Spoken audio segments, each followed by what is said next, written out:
Bonsoir à tous, ravi de vous retrouver pour votre journal sur cette LTV. Et dans les titres de ce mardi 23 novembre, il y a un nouveau concept pour exploiter l'énergie du soleil en plein champ tout en conservant les cultures.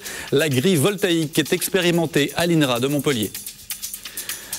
Et puis les sélections régionales pour le concours du meilleur ouvrier de France en cuisine avaient lieu ce matin au lycée Jules Ferry. 5 candidats ont défendu leur chance. Quand on est arrivé, on a tout trouvé d'ouvert, quoi. Ce portail était ouvert, il y avait photocopieur dehors. Enfin, la mairie de Montpellier réagit après des actes de vandalisme et des vols constatés dans des locaux municipaux du cours Gambetta, un bâtiment qui héberge 17 associations. Patrick Vignal, adjoint au maire délégué à la cohésion sociale et à la démocratie de proximité, est notre invité. Bonsoir. Bonsoir. Et il nous en parlera bien sûr à la fin de cette édition. Mais pour commencer ce journal, un rassemblement tout à l'heure devant la préfecture. Ils étaient 300 à se réunir à l'appel de plusieurs syndicats. En ligne de mire, toujours la réforme des retraites. Pas de grève aujourd'hui. Juste donc des rassemblements organisés dans toute la France.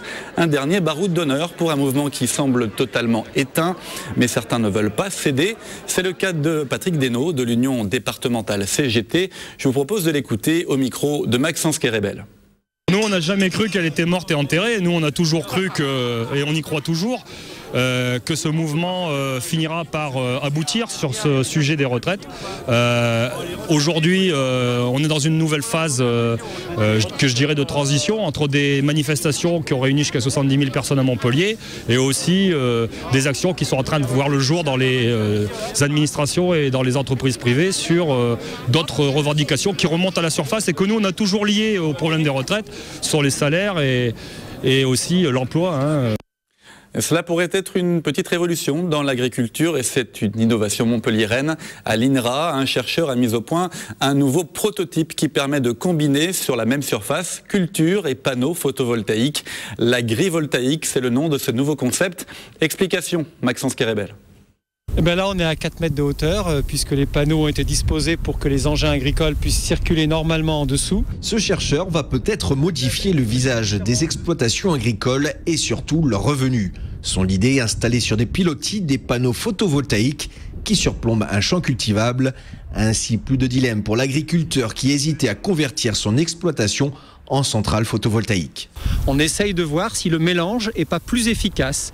Aujourd'hui, on fait des centrales photovoltaïques au sol qui remplacent les cultures. On pense que ce n'est pas une bonne solution et qu'on peut peut-être faire mieux en les associant. Ce prototype va être étudié et perfectionné ici pendant 3 ans. Car forcément, même espacés, ces panneaux produisent de l'ombre. Une ombre qui ne doit pas être trop nuisible aux cultures. L'idée, c'est de trouver un compromis. C'est-à-dire d'avoir suffisamment de panneaux pour produire encore de l'électricité, mais suffisamment peu aussi pour ne pas créer trop d'ombre et pénaliser le développement des cultures. C'est un vrai challenge de pouvoir préserver, en particulier en France, une surface pour la production agricole et de ne pas donc la neutraliser comme on le fait déjà. On sait déjà qu'il y a une pression foncière très forte du fait du développement des villes. Installé sur 1 hectare, cet agrivoltaïque pourrait fournir de l'électricité pour environ 200 foyers. Séduit par l'innovation, un agriculteur lunélois va déjà l'installer sur 5 hectares de son exploitation. Une vaste opération de police et de gendarmerie a eu lieu tôt ce matin. 150 hommes ont investi 5 camps de Rome autour de Montpellier. Ils recherchaient 9 personnes impliquées dans une quarantaine de cambriolages. Parmi ces 9 cibles, 2 étaient déjà en prison et 4 cambrioleurs présumés ont été arrêtés et placés en garde à vue. Les travaux de la ligne 3 du tramway avancent un peu partout dans Montpellier et notamment en bout de ligne à Juvignac. Hier, c'était la pose de la première pierre du nouveau pont qui enjambera la Mosson. Le nouvel ouvrage en acier, en béton et en pierre fera 40 mètres de long. Il sera accolé au pont du 19e qui restera en place. Le nouveau pont sur la Mosson devrait être achevé d'ici la fin du mois d'août 2011. La mise en service de la ligne 3 du tram, je vous le rappelle, est prévue en avril 2012. Dans 1 an et demi, donc, on écoute le maire de Juvignac, Daniel Santonja, au micro de Jean Brun. Juvignac, comme toutes les villes périphériques à Montpellier, est en train de grossir et de grandir énormément. La circulation sur Montpellier, vous le savez, est très difficile. Les rues sont assez étroites. C'est une ville ancienne. J'espère qu'il y aura des boulevards périphériques dans quelques années, mais pour l'instant, offrir à la population d'aller en ville sans prendre la voiture, sans être ennuyé pour se garer, sans payer de parking, je crois que c'était quelque chose de très important pour ceux qui travaillent aussi. Et vous savez que nous avons tous les hôpitaux, des laboratoires aussi qui sont proches de Juvignac. Ça permettra à cette population de se loger ici en prenant pour aller travailler une liaison assez douce et et très saine, disons, sur le plan écologique. Voilà, une importance sur le plan écologique. Donc cette ligne 3 et ce tramway. Un mot de sport et du rugby avec la sélection de Fulgence Ouedraogo dans le 15 tricolore pour le nouveau test match prévu samedi contre l'Australie. Oubliez donc le caprice d'enfant gâté du troisième ligne du MHR dénoncé par le sélectionneur Marc Lièvremont qui avait écarté Ouedraogo du match contre l'Argentine. C'était samedi dernier à la Mosson.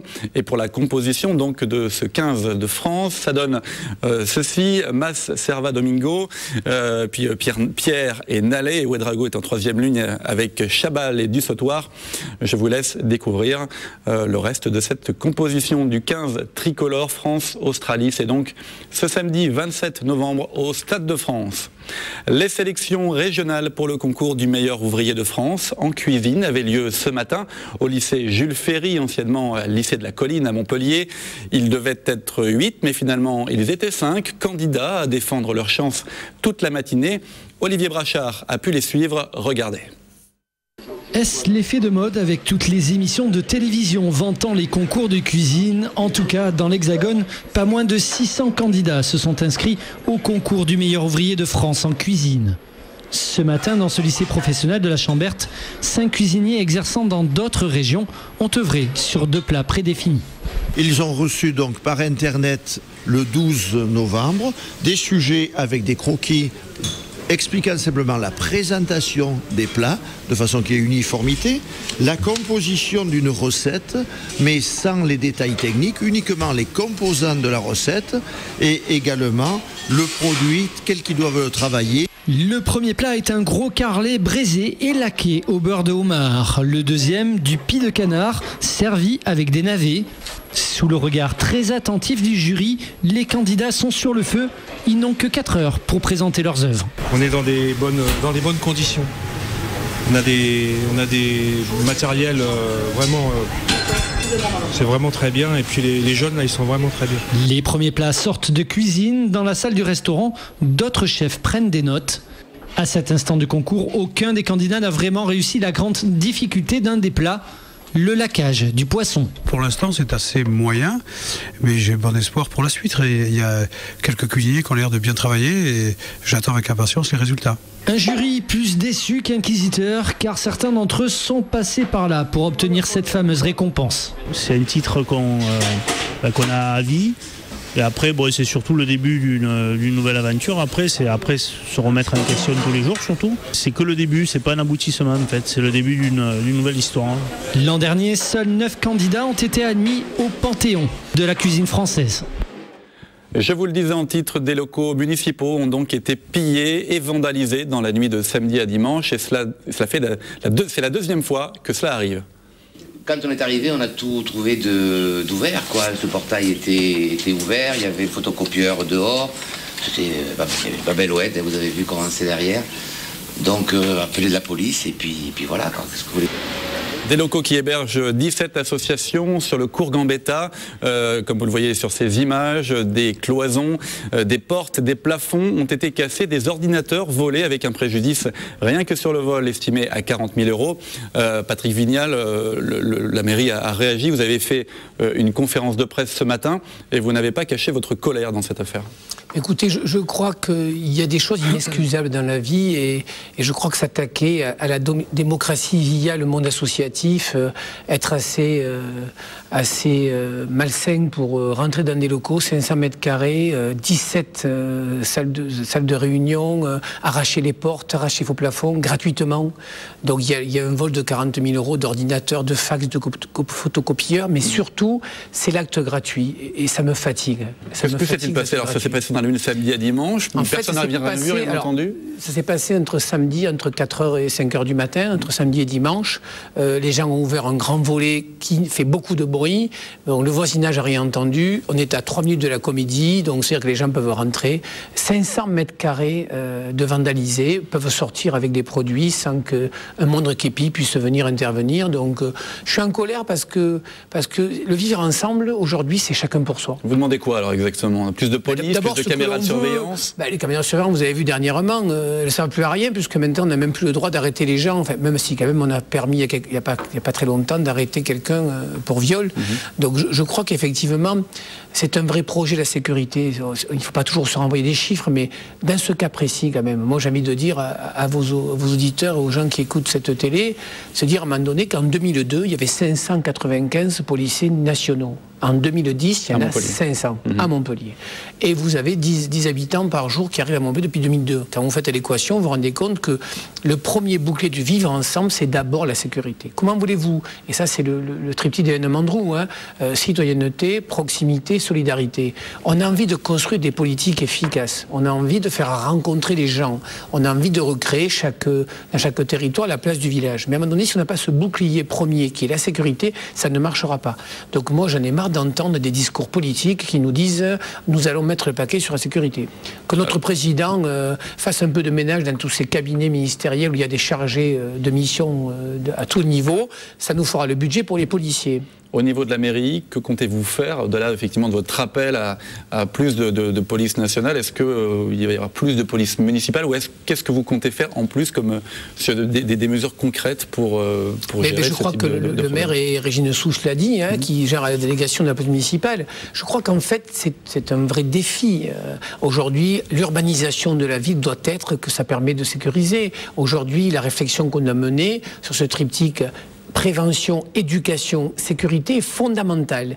Mais moi j'ai envie de dire ce soir, comment voulez-vous travailler sur la culture, travailler sur la réussite éducative, travailler travailler avec les gens sur la mésestime de soi. Je pense qu'on est une société difficile, avec 2 millions de chômeurs, avec des gens de la pauvreté. Vous avez aujourd'hui entre 12 et 15 millions de gens qui sont dessous du seuil de pauvreté. Donc comment on fait pour travailler une politique publique ambitieuse? Comment on fait pour faire un vrai contrat? Parce qu'effectivement, la question se posait, c'est le vrai contrat qu'il peut y avoir. La sécurité, ça ne sera pas que l'État. Mais moi, je suis en colère, c'est qu'en fait, je me rends compte que le travail que nous faisons communément, il y a eu un viol de 17 associations.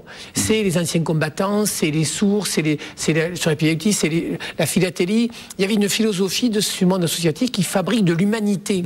Et aujourd'hui, on est en train je sors de la préfecture tout à l'heure, pour 5 petits jeunes qui distribuent des tracts devant le collège, on les arrête, on les interpelle, ce n'étaient pas des casseurs, parce que les casseurs dans les manifestations, il y en a aussi, faut qu'ils apprennent qu'il faut monter le Front National et qu'ils ne servent pas la cause de la gauche et des retraites.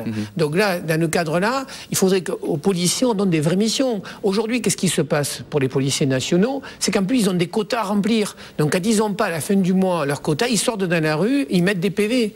Donc c'est pas cela que la réflexion de la police nationale, c'est un vrai bouclier et un vrai service de cohésion. Mais ce premier service, ça démarre avec de la police.